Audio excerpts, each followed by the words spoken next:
Career changes don't have to mean emptying your savings or running yourself into the ground. In fact, if you play it smart, you can pivot with less stress, more clarity, and a financial safety net.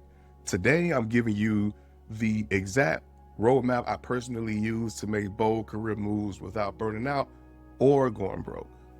Hi, I'm Chris Wilkerson, and today I'll be discussing how mid-career professionals turn their experience into opportunity without sacrificing their sanity or security. If you've been thinking about making a change, this is your blueprint. And yes, you can make this work even if you got a mortgage, kids, or other responsibilities that keep you up at night. When people pivot careers, they usually run into two big risks: burnout and financial strain. When it comes to burnout, you're trying to juggle a demanding job searching, and skill building all at the same time, so you can start to feel a little overwhelmed. Then there's the financial strain side of things: quitting too soon and or underestimating the cost of a transition. The good news is both are completely avoidable if you have a plan. So how do you plan? That plan starts with creating a pivot cushion. Before you even send out a single resume, you need a pivot cushion. This is your safety net for a career change. Before I got into the workforce development scene, there were 4 steps I took to create my own cushion. So this is what worked for me personally. Here's how I built it. Step 1, I listed my must cover monthly expenses: mortgage, utilities, groceries, healthcare, anything I could think of at that time. Step 2, I multiplied that by 3 to 6 months. This is your target cushion. With the way things are currently going in the market, I recommend more than that if possible, but 3 to 6 months, if you could do that, that would definitely help. Step 3, reduce not to have expenses temporarily to speed up your savings, subscriptions, treats that you buy all the time, anything that'll prevent you from spending additional funds. And step 4, creating an opportunity fund. This was separate from my emergency savings. This was just for career growth. This could pay for certifications, conferences, or portfolio projects. If you've been thinking, I can't save that much, remember, small wins add up. Even an extra $200 a month gets you $2,400 a year closer to freedom. If it's less than that, that's fine too. Just know that every dollar counts when it comes to you trying to create that cushion. Most people think they have to quit their job cold turkey to pivot. That's completely a myth. Instead, try a hybrid pivot.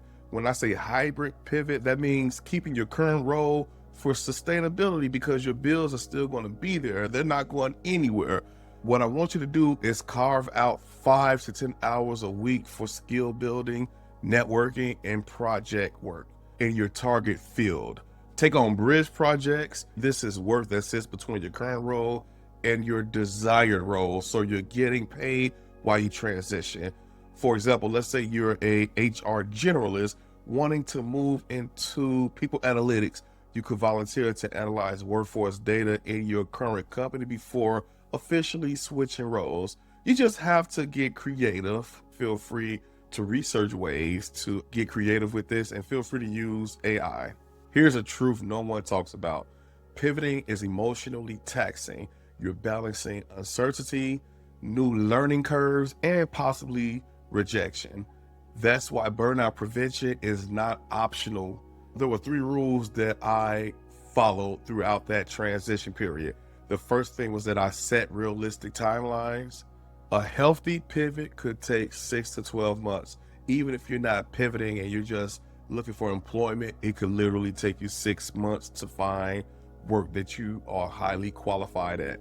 Number 2, batch your job search tasks. Apply for jobs twice a week, not daily. Number 3, protect non-work time. At least one no career talk day each week. You need to recharge your brain and just not think about it. AI can help you save time, energy, and even money during your pivot.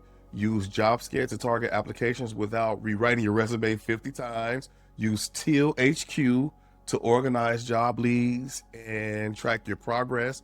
And don't forget to use ChatGTP to draft networking emails, cover letters, and even interview answers so that you're not starting from scratch every time you're meeting up with an employer. So here's your challenge for the week. I want you to audit your finances so that you can calculate your pivot cushion number, list your main monthly expenses like your mortgage, utilities, groceries, healthcare, anything that's going to be a main expense for you, and multiply that by 3 to 6 months. This is your target cushion. Again, remember, everything counts, even if you can't reach that 3 to 6 months. I want you to identify one bridge project you can do in your current role. Feel free to use ChatGTP or any AI you use to assist you with this. Also, block 2 hours this week to learn a new skill directly tied to your next move. I would recommend breaking it up into or batching it into 4 30-minute study sessions and then stopping for at least 5 to 10 minutes to reflect on what you learned at the end of each session. I find that works best for me. Remember, you don't have to change your life overnight. Just take the next step. Your pivot doesn't have to be reckless or exhausting. It can be strategic, sustainable, and even exciting. If you found this video to be helpful, don't forget to hit like, and I look forward to seeing you again.